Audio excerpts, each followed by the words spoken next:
So as everyone's exams are near, some of you are very excited for the final examination because you are preparing yourself for a year, and some of saying that अरे यार ये exam कहाँ से आ गए, क्यों आ गए, right? Some of you are going to appear first time in board examination 24-25 and you are very tense and pressurized, right? I feel because once I was a student, so I can understand your situation. So hey everyone, I am your friend and physics mentor Krishna Thiwari. And today I am going to elaborate some points what we have to do in examination hall and what we don't have to do in examination hall, which will makes you perfect, which will makes your confidence boost up, which will makes your marks boost up, right? So first of all, what in this slide, first is do's, what we do. देखो ये तो सब लोग को पता है कि हमें ना थोड़ा सा टाइम से पहले पहुंचना है एग्जामिनेशन हॉल के, है ना, और हमें कोई भी ऐसा कोई इलेक्ट्रॉनिक गैजेट नहीं लेके जाना है जिससे हमें कोई प्रॉब्लम हो, ये सबको पता है ना। दूसरा ये भी पता है कि जो प्रेजेंटेशन है, presentation is the key of marks, की ऑफ सक्सेस बोल सकते हैं। प्रेजेंटेशन आपका जितना बेहतर होगा उतना ही आपको अच्छे नंबर मिलेंगे, और इसके लिए आप शायद फर्स्ट डे से ही प्लान कर रहे होंगे, मैं ऐसा मान के चल रहा हूं।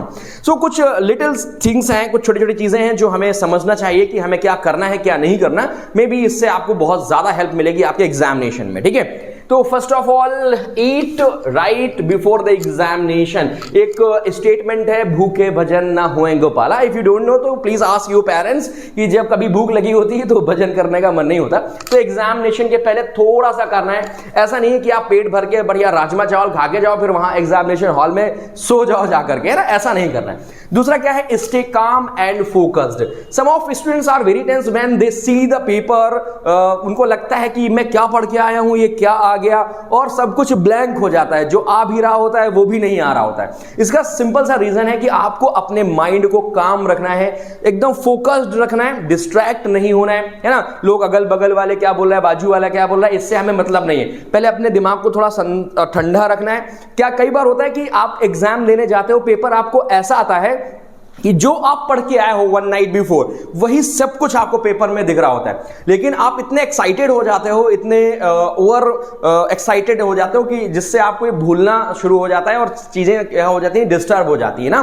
तो इसको थोड़ा सा अवॉइड करना है। तो my second point is stay calm and focused, कि शांत रहना है। पेपर आपका टफ आ रहा है, थोड़ी देर पेशेंस रखो, दूसरे क्वेश्चंस को अटेम्प्ट करो, थोड़ी देर सोचो, गहरी सांस लो, थोड़ा पानी पियो, इसके बाद उसको अटेम्प्ट करो, ठीक है। और फोकस्ड मतलब डिस्ट्रैक्शन नहीं कि कोई कुछ भी बोल रहा है, कोई कुछ भी तुम्हें बोल रहा है कि भाई इधर देख ले, नंबर बता दे, ये बता दे, तो ऐसा कुछ नहीं है। अपने क्वेश्चन पेपर में फोकस्ड रहना है, इसका मतलब ये। Third point is that read the question paper before writing anything.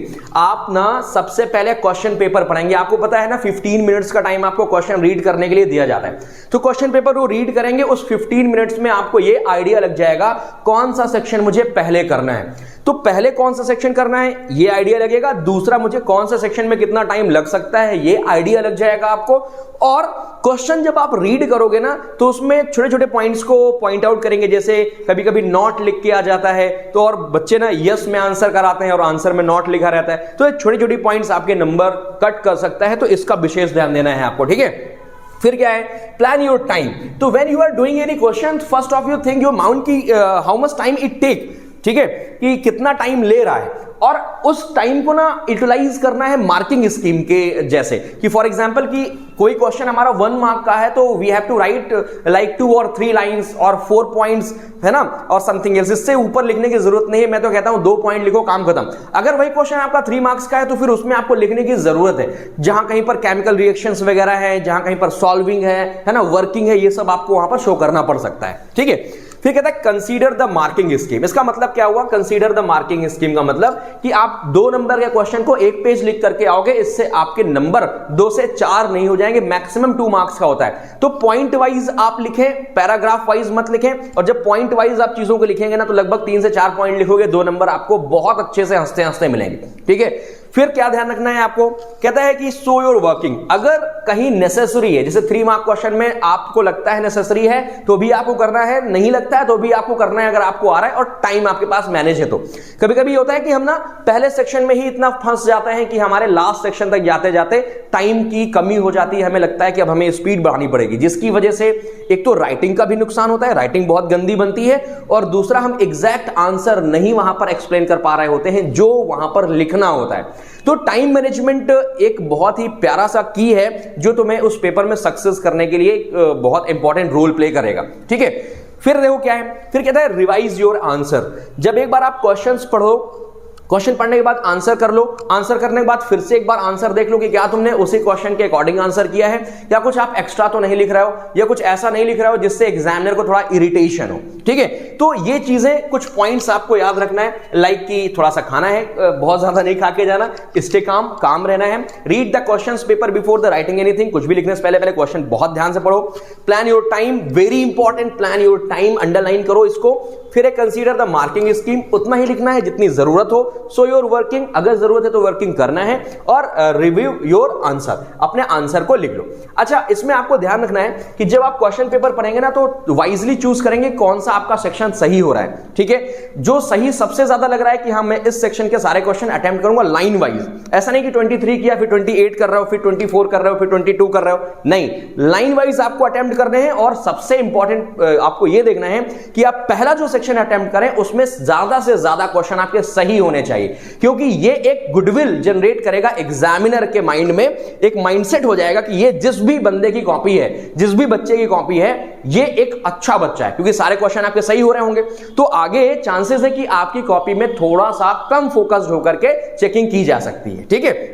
चलो आगे मैं आपको बताता हूं कि what we don't do in the examination. सबसे पहला है step all night. Student use to step all night before the examination, but ऐसा नहीं करना है।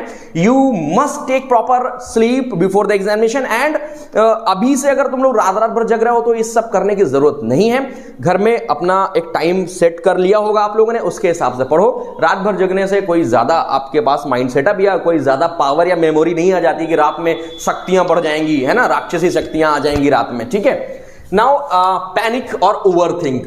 बच्चे क्या करते हैं, अगर कोई पेपर में क्वेश्चन नहीं आ रहा है तो पैनिक हो जाते हैं, या क्वेश्चन पेपर का पहला पेज देखेंगे उसमें क्वेश्चंस नहीं आ रहे हैं तो ओवरथिंक करने लगते हैं कि क्या कैसा होगा, क्या होगा, कैसा नंबर आएगा, कैसे करूंगा, राइट। या कुछ बच्चे होते हैं एग्जाम के पहले ही, आप एग्जामिनेशन हॉल में एंटर कर रहे होते हैं, ओवरथिंक चल रहा होता है, पेपर कैसा आएगा, पेपर में क्या करूंगा, क्यों नहीं करूंगा। अरे वही कर रहा है जिसकी तुम साल भर से प्लानिंग कर रहे हो, स्ट्रेटेजी बना रहे हो, पढ़ाई कर रहे हो, तैयारी कर रहे हो, प्रिपेयर कर रहे हो अपने आप को, इसी दिन के लिए तो प्रिपेयर कर रहे हो। और किस दिन के लिए प्रिपेयर कर लिया था कि हम प्रिपेयर करने के बाद क्या टूर्नामेंट खेलेंगे 2020, ऐसा तो है नहीं, इसी दिन के लिए तुम प्रिपेयर हो रहे हो। तो अपने आप पे पूरा कॉन्फिडेंस और भरोसा रखना है, ठीक है। सेकेंड थिंग क्या है, leave things to the last minute. तो डोंट लीव थिंग्स, राइट। मतलब बच्चा क्या करता है कि मैं मल्टीपल चॉइस क्वेश्चन लास्ट में करूंगा, नहीं अगर तुम्हें आ रहा है तो पहले करो। कोई क्वेश्चन तुम सोचते हो नहीं यार इसको बाद में करेंगे, पहले ये कर लेते हैं, तो लास्ट मिनट के लिए कोई चीजें मत छोड़ो। अच्छा, ये तुम्हारे अभी के लिए भी बेहतर है भाई। कोई भी चीज आप सोचते हो, कोई चैप्टर है, कोई क्वेश्चन है, देखते हो, तुम बोलोगे यार इसको लास्ट में करेंगे, इसको बाद में करेंगे, तो वो बाद फिर वो कभी नहीं आता, वो फिर ना ड्रॉप आउट हो जाता है, और इसकी वजह से तुम्हें बैकलॉग लगते हैं। और जहां पर तुम्हें अगर मैं एग्जाम की बात करूं तो वहां पर तुम्हें हो सकता है कि लास्ट में टाइम ना मिले और उस क्वेश्चन को तुमको छोड़ना पड़ जाए, ठीक है। तो don't leave things to last minute, जो करना है अभी करना है, ठीक है। फिर कह रहा है लीव क्वेश्चंस ब्लैंक। किसी क्वेश्चन को खाली मत छोड़ो। खाली मत छोड़ने का मतलब कि कोई क्वेश्चन नंबर डाल दिया, अब उसको आप खाली छोड़ दिया, अगर मान छोड़ दिया नेक्स्ट क्वेश्चन पहुंच गए। अगर आपको क्वेश्चन नहीं आ रहा है तो उसको ना थोड़ी देर आप अगले क्वेश्चन में बढ़ो, लेकिन कोशिश करो कि उसको थोड़ा सा शांत दिमाग से, थोड़ा सा पानी पी लो, है ना। वाटर ना बहुत ही अच्छा कनेक्टिविटी काम करता है माइंड का और ब्रेन का, है ना, to the thinking process and hands, right. तो पानी पियोगे ना तो हो सकता है कि थोड़ा सा आपके रिफ्लेक्स एक्शंस जगे, तो क्वेश्चन आ जाए। बाद में नहीं आ रहा है तो आप उससे रिलेटेबल जो कुछ पॉइंट्स है तो उनमें लिख दो। नहीं आ रहा है तो कुछ ट्राई करो कि हाँ कुछ मिल जाए इसके बारे में, तो उसको करके आना है, ठीक है। फिर क्या कहता है, waste time on one difficult question. Suppose कि आपके पास कोई, आपने सेक्शन ई उठाया 5 नंबर वाला सेक्शन, और कोई एक क्वेश्चन बहुत डिफिकल्ट आ गया, ठीक है, तब उसी में लगे हो 30 मिनट 20 मिनट, तो ये तो वेस्टेज ऑफ टाइम है। इसका मतलब या तो आप उस क्वेश्चन को लास्ट में अटेम्प्ट करो अगर आपके पास टाइम है, अगर टाइम नहीं है तो फिर उसको अभी ड्रॉप करो, बाद में देखेंगे कि टाइम बच रहा है तो इसको अटेम्प्ट करेंगे, नहीं बच रहा तो नहीं करेंगे, ठीक। अब नहीं आ रहा तो उसमें हम वैसे भी तुम कुछ नहीं कर सकते हो, तो इसके लिए उसको लास्ट में रखो, ठीक है। बाद में है राइट इररिलेवेंट फॉर्मेशन। देखो ना, प्लीज कोई भी फॉर्मेशन, मतलब मैंने भी बताया ना, सेक्शन आपको अगर बी उठाना है तो 17, 18, 19, 20, 21, 22 लगातार करने हैं, ठीक है। अब तुमने 17 किया, फिर 23 किया, फिर 28 कर रहे हो, फिर 22 कर रहे हो, तो ये इररिलेवेंट है।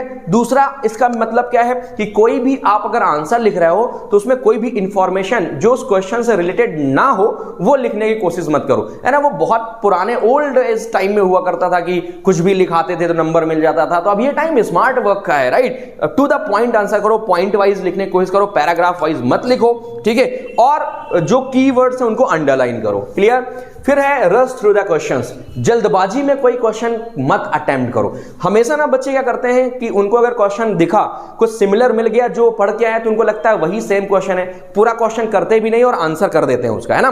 तो जल्दबाजी में किसी क्वेश्चन को नहीं अटेम्प्ट करना। जल्दी का काम शैतान का होता है, शायद ये भी सुन रखा होगा, नहीं सुन रखा होगा तो ये भी पूछ लेना पेरेंट्स के साथ, ठीक है।